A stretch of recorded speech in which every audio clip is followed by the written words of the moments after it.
अस्सलाम नाज़रीन, मैं हूं मंसूर अली खान। आज हम देखेंगे कि नाज़रीन हुकूमत का आखिरी महीना शुरू हो चुका है। इक़्तिदार के दिनों की उल्टी गिनती शुरू हो चुकी है। हुकूमत की मुद्दत का खात्मा करीब आते ही तो हुक्मरान इत्तेहाद में दरारें वाज़ेह होने लगी हैं। जमीयत उलमा इस्लाम फेक अकायद मौलाना फजल रहमान ने पेशावर में सीनियर सहाफ़ियों से मुलाकात में PDM ख़त्म होने का इंदिया दे दिया। पाकिस्तान डेमोक्रेटिक मूवमेंट के सरबराह ने दुबई में मुस्लिम लीग नून और पीपल्स पार्टी की आला क़यादत के दरमियान होने वाली हालिया मुलाकातों पर सख्त नाराज़गी का इजहार किया। मौलाना फजल रहमान का कहना था कि दो बड़ी हुकूमती इत्तेहादी जमातों की आला क़यादत के दरमियान शेड्यूल मुलाकात के हवाले से हुकूमती इत्तेहाद में सवालात उठाए जा रहे हैं। उन्होंने हैरत का इजहार करते हुए सवाल उठाया कि पाकिस्तान पीपल्स पार्टी तो PDM का हिस्सा भी नहीं, फिर क्यों बाकी जमातों को इस अहम मुलाकातों के हवाले से एतमाद में नहीं लिया गया। मौलाना फजल रहमान ने अपनी गुफ्तगू में यह इंकशाफ भी किया कि साबिक DG ISI lieutenant general retired Faiz Hamid ने एक मीटिंग में उन्हें कहा कि वो मौलाना को सेनेट का रुकन और फिर चेयरमैन देखना चाहते हैं, मगर मौलाना ने इनकार कर दिया। नाज़रीन, मौलाना फजल रहमान के तहफ़्फ़ुज़ात अपनी जगह, मगर दुबई मुज़ाकरात के हवाले से भी कुछ अच्छी खबरें सामने नहीं आ रही। नवाज जरदारी मुलाकात के बाद वज़ीर ख़ारजा तवील निजी दौरे पर अमरीका में मौजूद हैं। स्विट्ज़रलैंड के वज़ीर ख़ारजा ने भी उनकी अदम मौजूदगी में ही पाकिस्तान का दौरा किया। साबिक सदर आसिफ अली जरदारी मईशत को $100 बिलियन तक पहुँचाने के ऐलान के बाद वफाकी दारुल हुकूमत इस्लामाबाद से मुसलसल दूरी इख्तियार किए हुए हैं। खबरें यह भी हैं कि पीपल्स पार्टी में मरकज़ी क़यादत से नीचे तक इख्तलाफात जोर पकड़ गए हैं। पार्टी के सीनियर रहनुमा लतीफ़ खोसा और एतजाज़ एहसन के इशू पर साबिक सदर आसिफ अली जरदारी और बिलावल भुट्टो एक पेज पर नहीं है।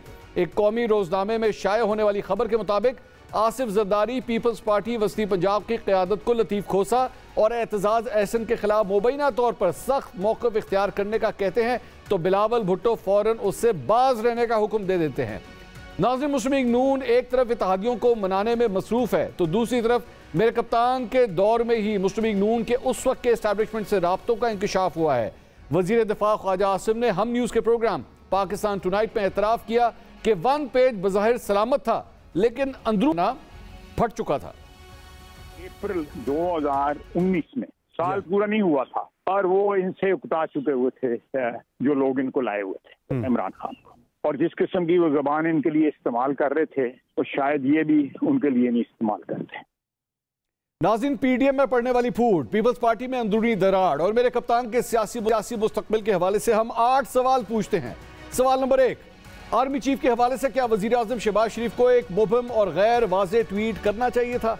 वजीर आजम के ट्वीट में धमकियों की मनसूबाबंदी बेनकाब करने से क्या मुराद है? सवाल नंबर 2, शहबाज शरीफ ने एक बैरून मुल्क मुकीम गैर मुतल्लका सहाफ़ी की ट्वीट को मेरे कप्तान की मनसूबाबंदी और बदनीति के साथ कैसे जोड़ा? क्या उनके पास इस हवाले से शवाहिद मौजूद हैं? सवाल नंबर 3, हुकूमत IMF मुआहदे में मेरे कप्तान को जामिन ठहरा चुकी है, क्या IMF से मुआहदे में 8 माह की ताखीर मेरे कप्तान की वजह से हुई? सवाल नंबर 4, वजीर खारजा बिलावल भुट्टो जरदारी और साबिक सदर आसिफ अली जरदारी की वफाकी दारुल हुकूमत इस्लामाबाद से मुसलसल दूरी के पीछे कौन से मुहर्रिकात हैं? सवाल नंबर 5, लतीफ़ खोसा और एतजाज़ एहसन के मामले पर पीपल्स पार्टी की क़यादत में इख्तलाफात की खबरों के बाद पंजाब में पहले से ही मुश्किलात का शिकार पीपल्स पार्टी मजीद मुश्किलात का शिकार हो सकती है। सवाल नंबर 6, PDM के सरबराह मौलाना फजल रहमान को दुबई मुज़ाकरात का हिस्सा न बनाकर दो बड़ी पार्टियों ने आखिर क्या पैगाम दिया है? सवाल नंबर 7, क्या दुबई मुज़ाकरात में कोई ऐसी बात तय हुई है कि नए मुजवज़ा सेटअप में मौलाना फजल रहमान को मौजूदा सेटअप की निस्बतन कम हिस्सा दिया जाएगा? सवाल नंबर 8, मियां नवाज शरीफ की जमात तो PDM का हिस्सा है जिसके सरबराह मौलाना फजल रहमान है, क्या नवाज शरीफ का अपने इत्तेहाद के सरबराह को एतमाद में लिए बगैर पीपल्स पार्टी से मिलकर अहम फैसले करना, क्या नवाज शरीफ के लिए मौलाना की अहमियत वो नहीं रही जो मेरे कप्तान के दौर में हुआ करती थी? इन तमाम सवालात के जवाब ढूंढने की कोशिश करेंगे। हमारे साथ मौजूद लीग नून की सीनियर रहनुमा अज़मा बुखारी साहिबा, पाकिस्तान पीपल्स पार्टी की रहनुमा नाज बलोच साहिबा और सीनियर तज्ज़ियाकार आमिर ज़िया साहब। आप तमाम मेहमानों का बहुत बहुत शुक्रिया। मेरे ख्याल में सबसे पहले अज़मा बुखारी साहिबा के पास ही चलते हैं। अज़मा साहिबा, क्या हो गया? मौलाना साहब नाराज़ हो गए, कहते हैं जनाब PDM के सरबराह हम हैं, हमसे पूछा ही नहीं, दुबई की यात्रा कर ली, मुलाकातें कर ली, हमें किसी ने घास ही नहीं डाली।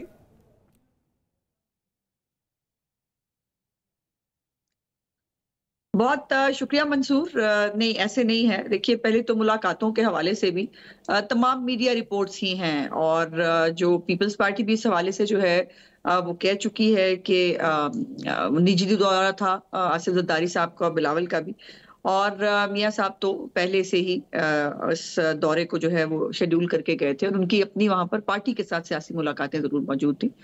सो मौलाना साहब की आज मुलाकात हो गई है शहबाज शरीफ साहब से, और शहबाज शरीफ साहब को ये फन और हुनर आता है कि वो रूठों को मना लेते हैं अगर वो रूठे हुए हैं।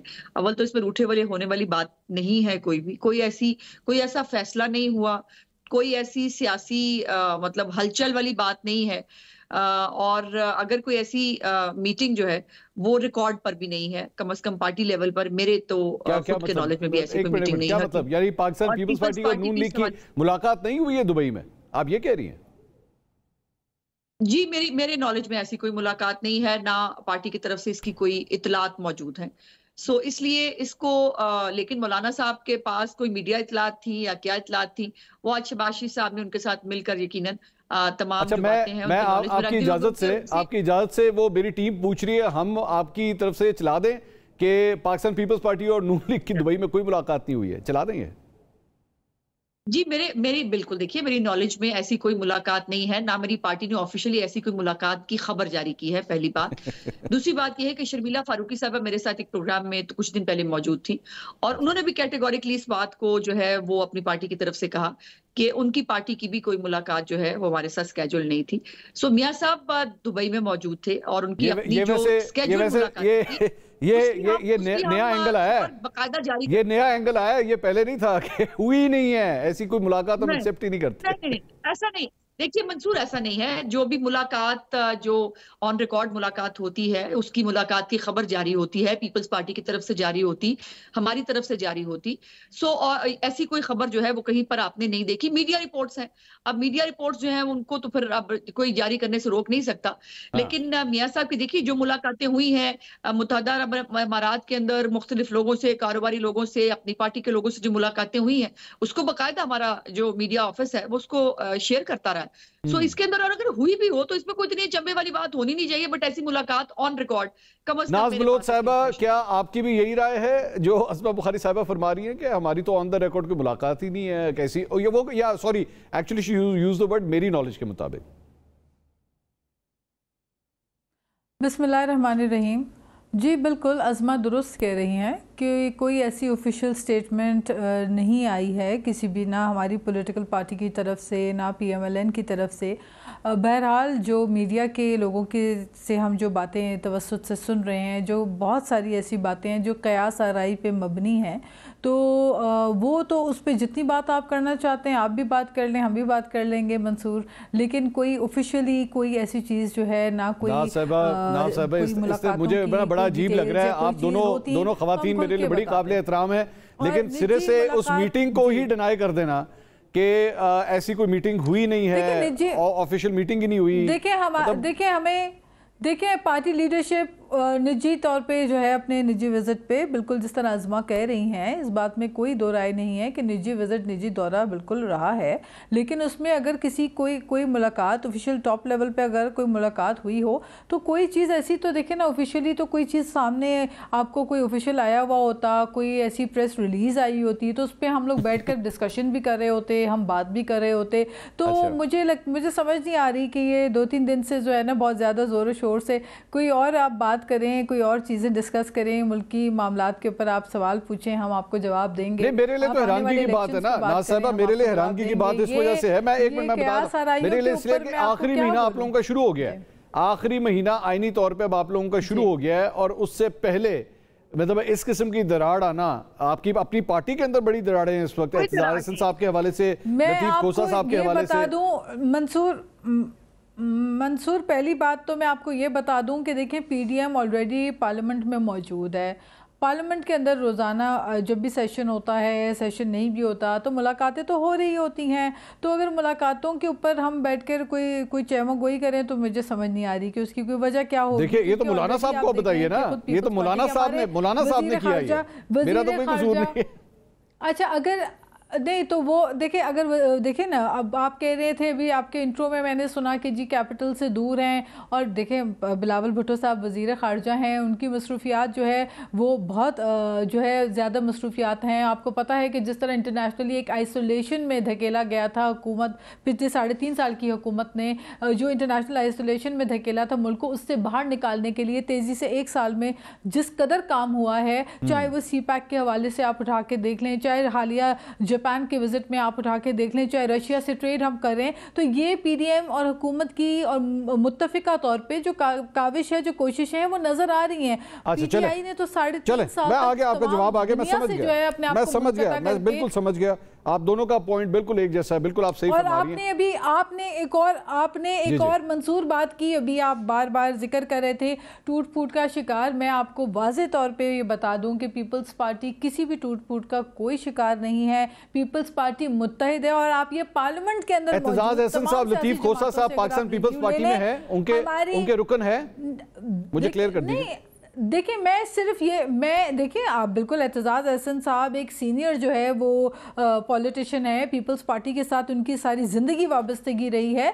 मैं कोई ऐसे कमेंट किसी के बारे में नहीं कहूंगी। मैं ये कहूंगी कि as peoples party, Pakistan peoples party का जो पार्लियामेंट के अंदर जितने भी पार्लियामेंटेरियंस मौजूद हैं, आप किसी से पूछ लें, पीपल्स पार्टी वो जमात है जिसकी फ्रंट बेंच से लेके आखिरी बेंच पे बैठे हुए तमाम मेंबरान जो है वो सब एक पेज के ऊपर होते हैं। मैं दूसरी दफा दोबारा सवाल करता हूं, मैं नाज़ साहब दूसरी दफा दोबारा सवाल करता हूं, क्या लतीफ खोसा और एतजाज अहसन पाकिस्तान पीपल्स पार्टी में है? देखिए, पार्टी के अंदर चाहे मैं हूं चाहे कोई भी हो, पार्टी रूल्स की वायलेशन जो है जब आप करते हैं, खुलकर पार्टी की पॉलिसीज के ऊपर आप बजाय पार्टी के अंदर बात करने की, अगर आप पब्लिक फोरम पे आकर बात करना पसंद करेंगे तो कोई भी पॉलिटिकल पार्टी जो है इस चीज को नहीं सराहती है। मैंने ये सवाल नहीं था, मेरा नाज़ साहब, मेरा ये सवाल नहीं था, समझती हूँ, मेरा सवाल नहीं था। मैं तीसरी दफा दोबारा पूछता हूँ, क्या एतजाज अहसन और लतीफ खोसा साहब, क्या वो पाकिस्तान पीपल्स पार्टी में है, अभी हैं इस वक्त? देखिए, जो अगर खुल के आके पार्टी के को चेयरमैन के खिलाफ और पार्टी लीडरशिप के खिलाफ जो है वो स्टेटमेंट्स दें और पार्टी पॉलिसीज के अगेंस्ट जाके खुल कर बात करें, तो उसके खिलाफ तो डेफिनेटली पार्टी शो कॉज भी देती है, पार्टी एक्शन भी लेती है। मैंने ये नहीं पूछा ना नाज़ साहब, मैंने ये नहीं सवाल पूछा ना, बहुत काबिल एहतराम, आप बहुत काबिल एहतराम, मेरे लिए बड़ी रिस्पेक्ट की आप जो जगह पे हैं, लेकिन मेरा ये सवाल नहीं था। मैंने ये नहीं पूछा कि पार्टी किस तरह रिएक्ट करती है, मैंने ये सवाल नहीं किया। मैं चौथी दफा दोबारा ये सवाल करता हूं, क्या एतजाज अहसन और लतीफ खोसा अभी भी पाकिस्तान पीपल्स पार्टी में हैं या वो इस वक्त उनकी रुकनीयत मुअत्तल हो चुकी है? मैं चौथी दफा ये सवाल पूछता हूं आपसे। देखिए, ये रुकनियत जो है वो मैं नहीं मुअत्तल करती किसी की, ना मैं किसी की रुकनियत जो है वो बहाल कर सकती हूँ। ये पार्टी की लीडरशिप जो है वो इख्तियार रखती है फाइनल CEC की डिसीशंस के बाद, क्योंकि एक जमहूरी पार्टी है पीपल्स पार्टी, ये प्रॉपर कोर कमेटी के अंदर फैसले होते हैं, मामलात होते हैं और उसके बाद पार्टी डिसीशन लेती है। अलबत्ता ये ज़रूर मैं समझती हूँ as a responsible member of the party, मैं समझती हूँ कि किसी भी पोलिटिकल पार्टी के अंदर रहते हुए अगर आपको इख्तलाफ है, आप पार्टी के अंदर बैठकर पॉलिसीज के अंदर डिफरेंसेस ऑफ ओपिनियन करें, बैठकर डिस्कस करें, लेकिन violation of the party rules की अगर आप करेंगे, मैं समझती हूँ चाहे वो कितने ही सीनियर हो या कितने जूनियर हो, पार्टी में एक ही we are running in circles now. Aamir Zia साहब, मैं दोबारा अपने पुराने वाले टॉपिक के ऊपर आता हूँ। अज़मा साहिबा की गुफ्तगू सुनी आपने, नाज़ बलोच साहिबा की गुफ्तगू सुनी, दोनों का मौक़िफ़ यही है कि कौन सी मीटिंग्स, मतलब ये किस बारे में बात हो रही है? हमारी तो कोई ऑफिशियल मीटिंग्स हुई नहीं है, तो मौलाना साहब की किस बात की नाराज़गी? एमी बिला वजह कुछ है ही कुछ नहीं। आमिर साहब, आपको कुछ समझ आई? मेरी भी मदद कीजिए।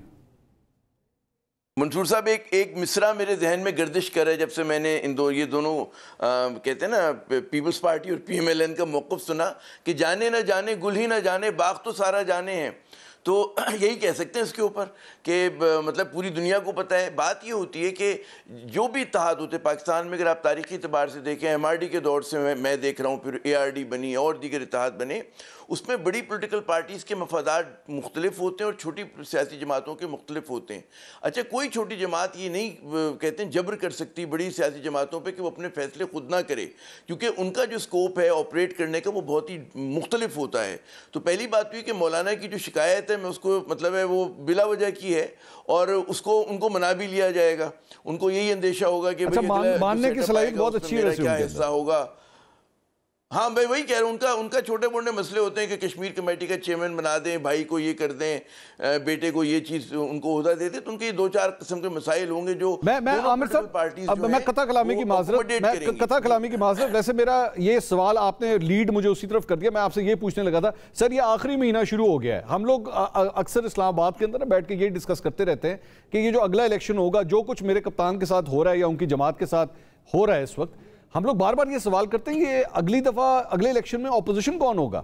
ये सारी जमातें तो इकट्ठी हैं आपस में, पीडीएम की हो गई, पाकिस्तान पीपल्स पार्टी हो गई, ये सारे तो अलाइंड है आपस में, ये ऑपोजिशन कौन होगा। तो ये अब अगर ऑपोजिशन नहीं होगा तो क्या ये एक दूसरे के खिलाफ इसी तरह बैठ के, वो जिस तरह एक लफ्ज होता है नूरा कुश्ती खेले, तुमने यूं नहीं किया, तुमने वो नहीं किया, जैसे ही इलेक्शन हुए फिर सारे आपस में इसी तरह मिल जाएंगे, ऐसा ही हो रहा है आपके ख्याल में? देखिए, 2 तरह के मंजरनामे हो सकते हैं पॉसिबल, मुमकिना मंजरनामे।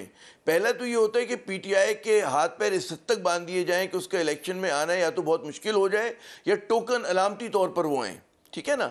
अच्छा, अगर ऐसा होता है तो उसका नतीजा ये निकलेगा कि अगले इंतखाबात जो हैं उनकी लेजिटिमेसी को लोग क्वेश्चन करेंगे। और ये जो हमारा विजन है जिसके ऊपर हमारे आर्मी चीफ भी कह रहे हैं कि जी इकॉनमी को रिवाइव होना है, उस पर फिर आपके मुल्क में सियासी इस्तेकाम नहीं आएगा। हमेशा एक सवाल ये निशान रहेगा कि जनाब ये हुकूमत जो है या जो इंतखाबात थे इस पर एक क्वेश्चन मार्क है। अब दूसरा मंजरनामा ये कि जी पीटीआई जो है वो इलेक्शन लड़ती है। हमें ये समझना चाहिए, हमें समझना ये चाहिए कि पीपल्स पार्टी और नून लीग क्यों करीब आए। वो आए थे, ये नहीं कि उनके दरमियान कोई राइवलरी नहीं है, बहुत शदीद राइवलरी तारीखी है, वो पीटीआई की वजह से आए थे। अगर पीटीआई का कांटा निकल जाता है तो फिर दोनों बड़ी पॉलिटिकल पार्टीज़ का हदफ ये होगा कि ज़्यादा से ज़्यादा सीटें लें, ताकि नवाज शरीफ साहब का ख्वाब है कि 4थी मरतबा उनके सर पे सेहरा सजे, यहाँ पर ख्वाब है कि जी बिलावल साहब को वज़ीर आज़म सर खुदा, इनमें फिर एक कंपटीशन वज़ीर आज़म बने, वो मतलब ये मतलब आपका वज़ीर आज़म का सेहरा सजे। जी वज़ीर आज़म का, माफ़ कीजिएगा, वज़ीर आज़म का सेहरा, और तो ज़ाहिर उसका मैं सियासी गुफ्तगू कर रहा हूँ तो ज़ाहिर रिश्ते की बात नहीं, मैंने कहा सर क्लियर कर देना। आजकल लोग क्लिप निकल आते हैं सर, सोशल मीडिया पे क्लिप निकल आते हैं, छोटे-छोटे 15 सेकंड के क्लिप निकल आते हैं, बात कहीं से कहीं चली जाती है, मैं इसलिए जरा सिर्फ क्लियर कर रहा हूँ उसको। नहीं, जब मैंने 4थी मरतबा कहा तो उसका मतलब है उन्होंने तो एक ही शादी की ना, सेकंड। ओ सॉरी, वो मैं मेरे कप्तान की तरफ चला गया था, सॉरी मैं मिक्सअप कर गया था, सॉरी ठीक हो गया जी। ये बड़ा मिक्सअप ना करें भाई, ये जवानी के आलम में इतना मिक्सअप नहीं अच्छा होता। सॉरी मैं ये ठीक तो मैं ये कह रहा था कि फिर ये दोनों पार्टीज जो हैं खुद दौड़ रही होंगी और इनकी ख्वाहिश ये होगी कि किसी भी कीमत पे ज़्यादा नशिस्तें लें। एक हो सकता है कि सीट एडजस्टमेंट मुझे नहीं होता हुआ नज़र आता है, क्योंकि नून लीग जो है वो ज़ाहिर है वो चाहेगी कि पंजाब के अंदर डोमिनेट करे और वो अपना हिस्सा क्यों निकाले, जबकि आईपीपी भी उनकी 8-10 सीटें जो इलेक्टेबल्स हैं वो मतलब है काट सकते हैं, बिल्कुल एक इम्कानात तो है ना, बहुत ज़्यादा इम्पैक्ट ना है लेकिन डालेंगे। ये बड़ा इंपॉर्टेंट पॉइंट है। आमिर साहब मुझे एक ब्रेक लेनी है, लेकिन ये आप जो पॉइंट कह रहे हैं legitimacy, credibility of the next elections, तो अब एक ऐसी हड्डी है जो ना निकली जा रही है ना उगली जा रही है कि करना क्या है। उस वक्त से मेरी अपना ये मानना है कि दुबई के अंदर ये जो ज़्यादातर मीटिंग भी हुई हैं, ये और तो टॉपिक्स तो डिस्कस हुए होंगे, जो मेन टॉपिक है वो ये है कि कप्तान को काबू किस तरह करना है और कितना काबू करना है, क्योंकि ज़्यादा काबू कर लिया तो इलेक्शंस की क्रेडिबिलिटी के ऊपर सवाल उठ जाएंगे, और अगर ना किया तो फिर सारी जमातों का इस पूरे पीडीएम इत्तेहाद का क्या होगा। अज़मा साहबा मुस्कुरा रही थी आमिर ज़िया साहब जब जवाब दे रहे थे, क्यों मुस्कुरा रही थी, उनके सामने सवाल रखते हैं, एक ब्रेक के बाद हमारे साथ हुए।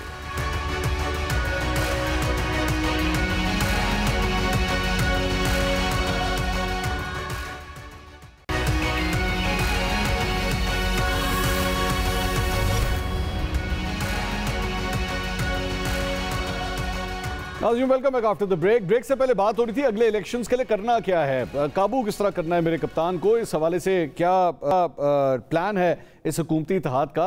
अज़मा साहबा मेरा आपसे एक सवाल है इस सारी चीज़ के ऊपर।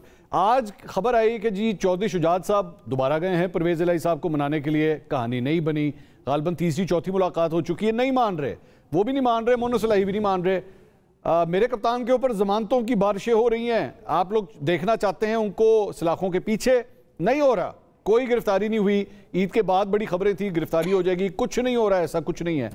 और तीसरी बात ये कि वो IMF के साथ भी मिल चुके हैं और IMF से उस मुलाकात के बाद सारी पाकिस्तान तहरीक इंसाफ सोशल मीडिया के ऊपर कह रही है कि देखा जनाब, पैसे मिलेंगे तो खान साहब की हाँ के बाद ही मिलेंगे, वरना कुछ नहीं मिलना आप लोगों को।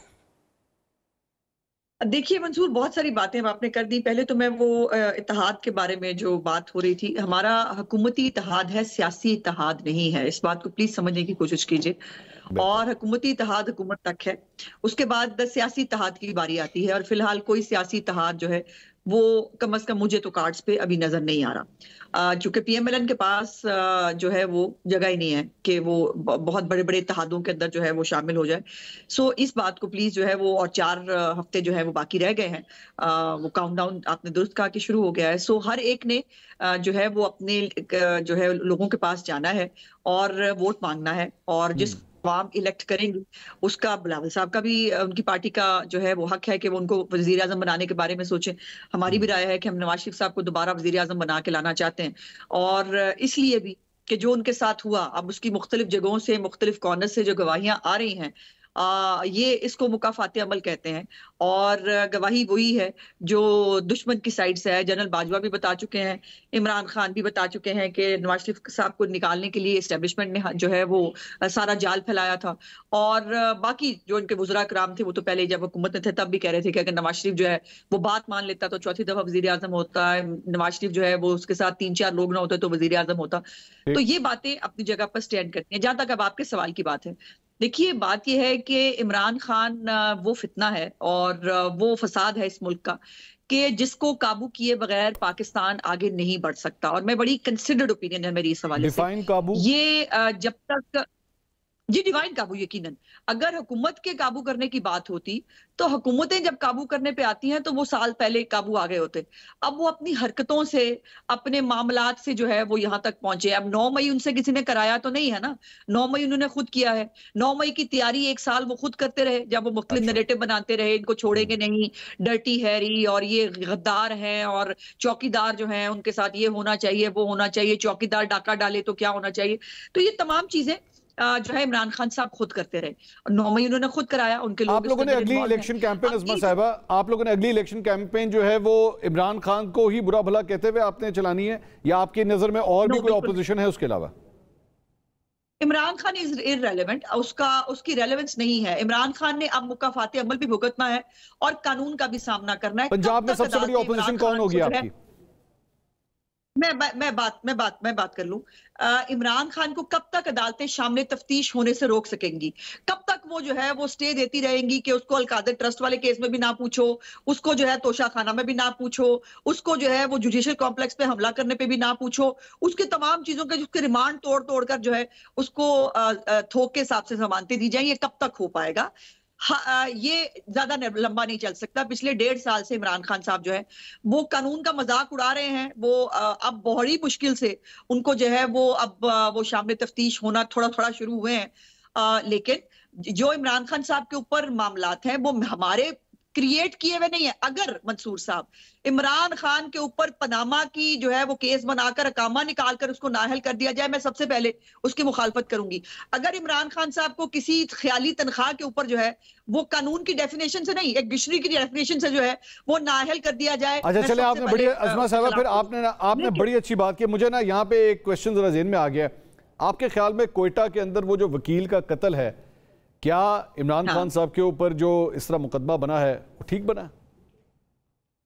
देखिए, मुझे इसके बारे में मैं इसलिए कन्विंसिंगली खुद कुछ नहीं कह सकती बिकॉज ये कत्ल का मामला है और उनकी खुद की फैमिली ने जो है वो उनके खिलाफ FIR कटाई है।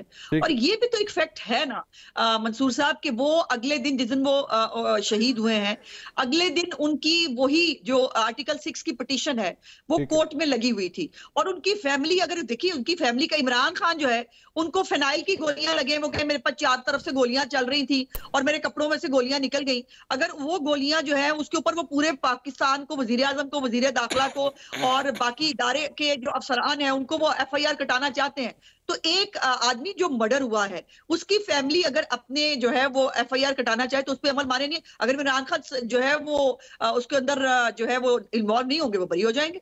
चले, नाज बलोच साहबा, ये सारी जो गुफ्तगू हो रही थी आने वाले इलेक्शंस के हवाले से, मेरा सवाल वही था, मैं आपके सामने भी यही सवाल रखता हूँ। सुनने में आ रहा है कि पंजाब से ख़ास तौर पे जो आप लोग एम लगाए बैठे थे कि हम लोग पाकिस्तान तहरीक इंसाफ से जितने लोग निकलेंगे शायद आप लोग उन्हें काबू कर सकें, लेकिन ऐसा नहीं हो सका। जहांगीर तरीन साहब के इस ग्रुप ने, IPP ने, इस्तेकाम पाकिस्तान पार्टी ने उन तमाम उम्मीदों के ऊपर जो है पानी फेर दिया। कोई बड़ा नाम अब तक पाकिस्तान पीपल्स पार्टी में नहीं जा सका पंजाब में, तो इसका मतलब यानी पंजाब में कोई कामयाबी नहीं मिल रही आप लोगों को।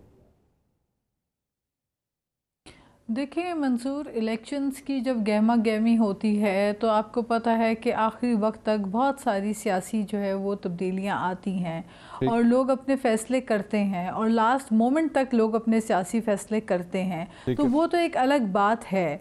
पाकिस्तान पीपल्स पार्टी की पजीराई रही है। पाकिस्तान पीपल्स पार्टी पाकिस्तान की एक ऐसी जमात रही है जिसके पास जो है हमने न सिर्फ हम जो है हमारे वज़ीर आज़म रहे मुल्क में, बल्कि उसके अलावा हमने डिलीवर करके भी दिखाया है, हमारी कारकर्दगी भी रही है और उसके अलावा एक कमिटमेंट के साथ हमने हमेशा डेमोक्रेसी की रेस्टोरेशन के लिए सबसे बड़ी बड़ी कुर्बानियाँ, चाहे शहीद मोहतरमा बेनज़ीर भुट्टो की अपनी जान की बड़ी कुर्बानी है, उन्होंने वो तक दी। लेकिन यहाँ पे प्रॉब्लम ये है कि यहाँ पे खबर ये आई है कि पंजाब में नदीम अफजल चंद, गिलानी फैमिली और कमर जमान कायरा, इन सब के लिए जो है वो सीट एडजस्टमेंट्स मांग रहे हैं नून लीग से।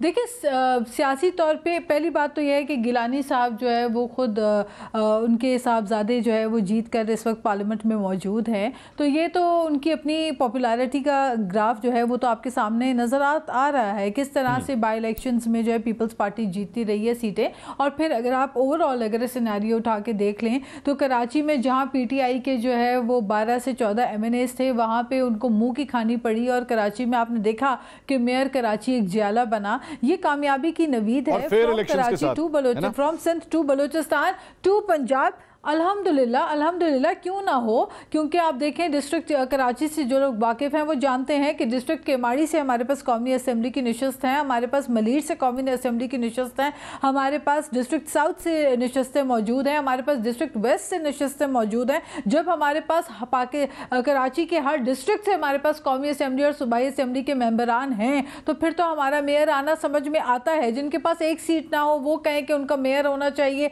तो फिर उस पर तो मैं बहस नहीं कर सकती। बहरहाल दूसरी बड़ी अहम बात यह है कि इलेक्शन टाइम है, इसमें बहुत सारी गहमा गहमियां होती हैं, इसमें जो है वो लास्ट मोमेंट तक फैसले होते हैं। लोग अपने सियासी जो है डेफिनेटली फैसले करने का हक रखते हैं। तो मैं समझती हूँ कि पाकिस्तान पीपल्स पार्टी अपनी पॉलिटिकल कैंपेन करेगी, दीगर पार्टीज अपनी करेंगी। आपने अच्छा पॉइंट आमिर जिया साहब, वैसे ये जो कराची के मेयर का इलेक्शन हुआ था, वैसे आप अगर अपने तजर्बे की बुनियाद पर बताइएगा, आपको लगता है अगला इलेक्शन जो जनरल इलेक्शन होगा वो कुछ ऐसी ही फिल्म चलेगी जिस तरह कराची के मेयर का इलेक्शन हुआ था, फ्री एंड फेयर, जिस तरह नाज बलोच साहब फरमा रही? वो कहते हैं कि खदशा और अंदेशा तो यही है, क्योंकि आपने देखा नंबर्स की अब हैसियत रही नहीं है कि वरना अगर कोई और मुल्क होता है कि अगर हो एक इत्तेहाद के अगर 190 से ज़्यादा वोट हैं तो डिस्प्यूट नहीं होनी चाहिए थी।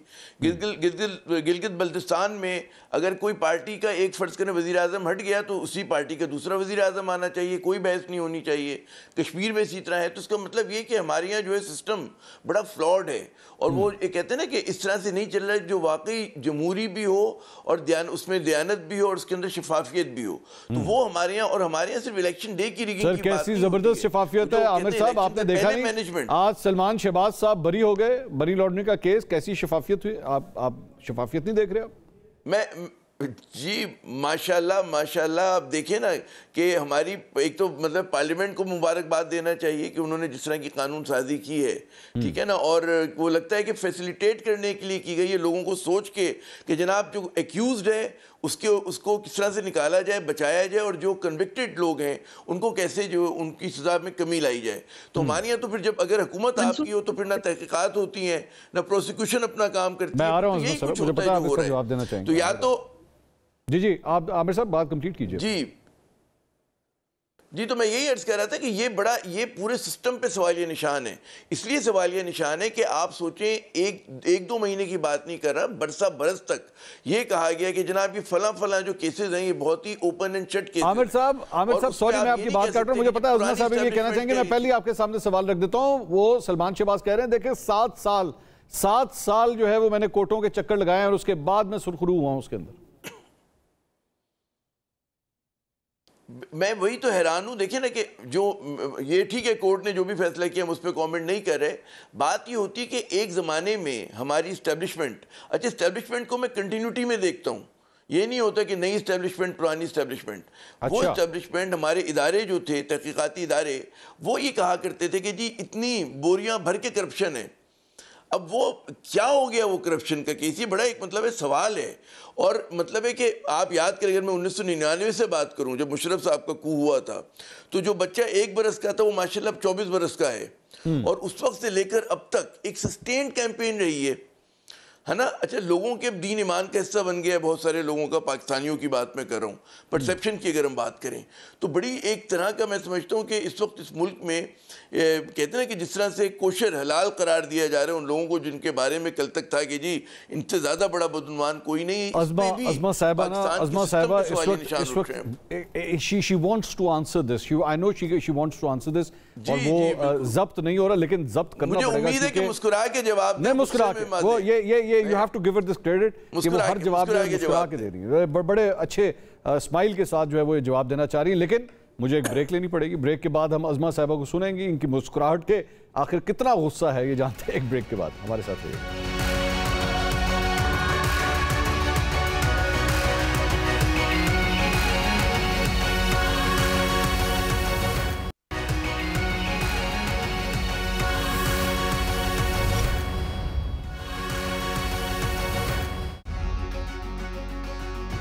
नाज़रीन welcome back after the break. Break से पहले आमिर ज़ियाद साहब डिस्कशन कर रहे थे सलमान शहबाज साहब के हवाले से जो आज बरियत का फैसला है उसके ऊपर तस्करा कर रहे थे। उन्होंने कहा कि एस्टैब्लिशमेंट दिखाया करती थी, बताया करती थी, बोरियां भर भर के फाइलें दिखाती थी कि जनाब देखिए कितनी करप्शन हुई है इस पिछले 23-24 साल के अंदर, लेकिन अब लोग बरी हो रहे हैं, कानून साजियाँ ऐसी हो रही हैं। और दूसरी बात यह कि जो परसेप्शन बन चुका है उसका क्या करेंगे? आखिर बरियत तो मिल जाएगी लेकिन परसेप्शन का क्या करेंगे? अज़मा साहिबा is desperate and eagerly wants to answer this. Azma Sahiba, the floor is yours. शुक्रिया मंसूर। देखिए पहली तो बात यह है कि ये बड़ी अजीब बात है कि अगर अदालतें जो हैं वो एक सरीना के लिफाफे में लाए हुए फैसले को पढ़ के सुना दें और ये भी कहें साथ साथ सफ़ा नंबर 171 पर कि मियां नवाज शरीफ के खिलाफ कोई जो है करप्शन का केस नहीं था, ना करप्ट प्रैक्टिसेस का कोई इल्जाम था, तो वो तो अदालत का फैसला है। लेकिन अगर अदालत का फैसला आज ये कहे कि जो डीजी FIA है उसको और शहजाद अकबर के खिलाफ कार्रवाई होनी चाहिए, जो ये 7 वॉल्यूम जो बनाकर आपने रखे इसमें से दिखा दें कि सबूत कहाँ है जो इल्जामात आप लगा रहे हैं। अगर वो जो है वो रिकॉर्ड के जरिए जो है अगर जज साहब ये लिखें कि इनके ऊपर कोई इल्जाम जो है वो भी नहीं था, और फिर जो परसेप्शन की जहां तक आप बात कर रहे हैं, मुझे कोई एक इल्जाम तो बता दें। आमिर ज़िया साहब को इल्जाम बता दें, मियां साहब ने भी, मियां नवाज शरीफ साहब ने भी जो है वो कैद काट ली, मरियम नवाज ने भी कैद काट ली, पूरी बाकी PMLN जो है वो कैद काट के आ गई। मुझे ये बता दीजिए करप्ट प्रैक्टिसेस का इल्जाम किस पे साबित हुआ? क्या मियां नवाज शरीफ साहब के ऊपर ये इल्जाम था अलकादर ट्रस्ट की तरह, और फिर हुकूमत चेंज हो गई, जो है वो बाहर से एक मिनट लूटी हुई दौलत मंगाई, उसको अपने दोस्त के साथ जो है उसके जुर्माने में एडजस्ट कराई और बदले में 458 कनाल जमीन भी ले ली और हीरो के सेट भी ले लिए। क्या नवाज शरीफ के ऊपर ये इल्जाम है? क्या नवाज शरीफ के ऊपर ये इल्जाम आया कि उन्होंने जो तोहफे उनको मिले, नकली तोहफे उन्होंने तोशाखाना में भेज दिए और दूसरे तोहफे जो है वो ले गए घर पे और फिर उसकी नकली रसीद जमा कराई जो है वो तोशा खाना के अंदर? क्या मियां नवाज शरीफ पे ऐसा इल्जाम है? क्या मियां नवाज शरीफ के ऊपर ये इल्जाम लगा सके कि कौन सी करप्ट प्रैक्टिस की, कौन सी किकबैक्स ली, कौन से जो है तैनाती में पोस्टर ट्रांसफर पोस्टिंग के अंदर पैसे पकड़े? क्या मियां नवाज शरीफ की कोई फर्क होगी थी? क्या मियां नवाज शरीफ का कोई उस्मान गुजार था? क्या मियां नवाज शरीफ के पास पिंकी पिरनी थी? So please for God sake Apple और ऑरेंजेस जो है ना वो मत कीजिए बराए मेहरबानी। अगर करप्शन जो है, अगर करप्शन की बात करनी है फिर करप्ट को करप्ट कहिए और ये मान लीजिए। अब तो जनरल मैंने जैसे कहा बाजवा भी बता रहे हैं, इमरान खान खुद बता चुका है कि एस्टेब्लिशमेंट ने फंसाना था चूंकि इसको लेके आना था, इसलिए मियां साहब को सजा दी और अभी आप मुझे वही बात बता रहे हैं। और फिर ये इस्लामाबाद हाई कोर्ट का जो मरियम नवाज शरीफ साहब की बरियत का फैसला है जिसके ऊपर भी बहुत प्रोपेगेंडा किया गया है मंसूर साहब, जिसके ऊपर आपको पता ना कैलिब्रेट फॉन्ट के ऊपर जो है वो कितना मरियम नवाज को जो है वो तज़हीक का निशाना बनाया गया। किसने किया था? किसने किया था? उस वक्त ये प्रोपेगेंडा कौन करवा रहा था? बताइए बताइए। पीटीआई थी। आप यकीनन आप यही आप मानती हैं कि पीटीआई थी, पीटीआई के पीछे कोई नहीं था? नहीं, मास्टर्स थे, मैं तो कह रही हूँ। कौन बताइए ना, नाम ले, कौन मास्टर्स थे? जी बिल्कुल, उसके मास्टर्स साहब, उनके नाम सबके सामने है। जनरल बाजवा और फैज हमीद साहब थे। फैज हमीद साहब जरा ज्यादा ड्राइविंग सीट पे थे, बाजवा साहब जरा 7वीं सीट पे बैठे हुए थे। लेकिन देखिए ना, क्या शौकत सिद्दीकी साहब के घर के ऊपर जाकर फैज हमीद को ये कहने पे मजबूर नहीं हुआ कि जो है वो सजा देनी है, आपने उसको सजा को मेंटेन करना है, हमारी 2 साल की मेहनत जाया ना हो जाए। ये जो है, ये सारे मामलात इसी मुल्क के अंदर हुए हैं। और ये इन मामलात के बाद भी अगर आप कहें, जो मैं 1 मिनट, कैलिबरी फॉन्ट और वो जो कतरी खत का जो मजाक बनाया गया, कैलिबरी फॉन्ट के ऊपर फैसले के अंदर इस्लामाबाद हाईकोर्ट ने लिखा कि कैलिबरी फॉन्ट, रॉबर्ट हेडले खुद उसने एक गवाही दी है वही वीडियो लिंक के ऊपर कि वो 2005 में जो है कमर्शियली अवेलेबल था। दूसरी बात, कतरी खत के ऊपर जो है इन्होंने इतनी गंद बोला, इतनी कैरेक्टर असैसिनेशन की मरियम नवाज की। कतरी खत के ऊपर कतरी शहजादा उसने लिख के भेजा जी मुझे वीडियो लिंक पे ले लें, उसकी गवाही नहीं ली गई। और आपने निकाला क्या, उनके वालिद साहब की जो प्रॉपर्टी के मामला थे कतरी फैमिली के साथ, वो जो है वो उस फ्लैट के ऊपर। नाज बलोच साहब, मुझे इजाजत दीजिए जरा, मैं आगे आपका पॉइंट आ गया। नाज बलोच साहब का एक आखिरी लाइन कह दूं मंसूर, इमरान खान के वालिद का और इमरान खान के जो है 7 पुश्तों का हिसाब नहीं होगा, लेकिन इमरान खान की जो दौरे हुकूमत है, उसकी ट्रांसफर पोस्टिंग हो, उसका अलकादर ट्रस्ट हो, उसका तोशा खाना हो, उसकी मनी लॉन्ड्रिंग हो, उसकी फॉरेन फंडिंग हो, इसका हिसाब तो फिर जरूर होगा। और नाज बलोच साहबा, लेकिन हकीकत तो ये है ना, ये आज जो बरियत हो रही है आप लोगों के तमाम केसेस में, पीपल्स पार्टी के हो, नून लीग के हो, अपनी हुकूमत में रही है। आज मेरे कप्तान के साथ ये सब कुछ हो रहा है, अगर कल को उनकी हुकूमत आ गई तो वो अपने केसेस के अंदर वो बरी होना शुरू हो जाएंगे, तब उनके साथ भी यही होगा। 1 मिनट, नहीं माजरत के साथ मंसूर ऐसे ना करिए प्लीज, ऐसे मत कीजिए। अगर जो है अगर जज साहब ने कहा कि सबूत 7 वॉल्यूम से सबूत निकाल दे तो दिखा देता ना। शहजाद अकबर जो रोज प्रेस कॉन्फ्रेंस करता था, उसको जो है उसको डीजी FIA को जो है वो सजा सुनाने के लिए, उसके खिलाफ कार्रवाई करने के लिए कहा जज साहब ने। उनके पास कागजात मौजूद है। देखिए ऐसे कागज लहरा देना और कह देना ये जो है ये सारे करप्ट है, वो अलग बात है। नाज बलोच साहबा भी जरा जवाब दे दीजिए। नाज बलोच साहबा, नाज बलोच साहबा जी मंसूर जी अपनी हुकूमत में अपने केसेस खत्म हो जाएं तो फिर लोग क्या कहेंगे? यही तो सवाल है। नहीं देखिए, मैं आपको सिर्फ ये बताऊं कि जितनी नाइंसाफ़ियाँ 3.5 साल की दौरे हुकूमत में PTI के होते हुए हुई और जिस हद तक विच हंटिंग और पॉलिटिकल विक्टिमाइजेशन हुई वो सबके सामने है। और आपने देखा कि फ्रंट बेंचेस में बैठे हुए अपोजिशन के तमाम लोगों को जिस तरह बख्तरबंद में बिठा के और फिर उसके बाद जिस तरह मीडिया ट्रायल किया गया और जिस तरह मलाइन करके मलेशियस कंपेन चलाई गई, किसी के ऊपर मंशियात डाल दिया, किसी पे कुछ डाल दिया, किसी पे कुछ डाल दिया, किसी बिल्कुल यही गिले शिकवे मेरे कप्तान आजकल कर रहे हैं, बिल्कुल यही गिले शिकवे वो भी करते हैं। लेकिन ना ना ना ना ना वो तो शिकवा कर ही नहीं सकते, क्योंकि वो तो आदी है, वो तो होस्टेज बनाने के आदी है। कभी मुल्क को होस्टेज बनाना चाहते हैं, मुझे अगवा किया गया, अदालत से मुझे अगवा कर लिया, बनाया गया उन्होंने। दूसरी बात ये, नहीं अगवा किसी ने नहीं किया। वो केसेस में जहाँ पर उनके ऊपर कार्रवाइयाँ थी, इंक्वायरियाँ थी, इन्वेस्टिगेशंस थी, जहाँ पे जिन जिन केसेस में उनका नाम था उनके ऊपर वो पेश तो हो नहीं रहे थे। अदालतों में जाने से डरते हैं, ह्यूमन शील्ड बनाते हैं, औरों के नौजवानों को अपने सामने खड़ा करके अपनी जान बचा के सर पे काला डब्बा लगा के, और फिर उसके बाद अगर अदालतों में जाते हैं, मुझे समझ नहीं आता कि वो अपने आपसे खास तौर पे मेरा आपसे एक गिला है, आपसे खास तौर पे पीपल्स पार्टी से, जब आप लोग मेरे कप्तान का इस बात का मजाक उड़ाते हैं ना कि काला डब्बा सर के ऊपर लेके जा रहे हैं। आपकी अपनी पार्टी की सरबरा जो है वो शहीद हुई, कातिलाना हमला हुआ उनके ऊपर। आपको तो कम से कम एक दूसरे सियासी रहनुमा की रिस्पेक्ट करनी चाहिए। अगर वो अपनी जान की हिफाजत के लिए कोई इस किस्म के अगर इकदाम कर रहा है तो आपको तो इसकी रिस्पेक्ट करनी चाहिए। मंसूर शहीद मोहतरमा बेनजीर भुट्टो साहिबा बावजूद इस चीज के कि उन्हें खतरात लाहक थे, उन्होंने अपने सर पे कोई काला डब्बा नहीं डाला, वो बहादुर थी, वो बहादुर लीडर होकर विक्ट्री का साइन बना के जुर्रत और बहादुरी से निकली, तो आज तक लोग उनको याद करते हैं, उनके साथ खड़े हैं। ये कहाँ का, ये कौन सी बहादुरी है कि आप जो है आप अपने जो है ह्यूमन शील्ड बना के नौजवानों को अपने सामने खड़ा कर दें कि आपकी जान तो कीमती है, बाकी नौजवानों की नहीं है। जो आपके अल्लाह हमारे तमाम सियासतदानों की जानों की हिफाजत करे, जितने सियासी रहनुमान के अंदर हैं, चाहे वो नून लीग से हो, पीपल्स पार्टी से हो, पाकिस्तान तहरीक इंसाफ से हो, दुआ यही है कि सबकी जान की हिफाजत हो। सारे हमारे लिए बहुत ज़रूरी है। जमहूरी निज़ाम इसी तरह आगे बढ़ेगा, बस इनकी अल्लाह इनकी जान की हिफाजत रखे। नाज़रीन, प्रोग्राम से अब तक के लिए इतना ही। कल आपसे दोबारा मुलाकात होगी। अल्लाह।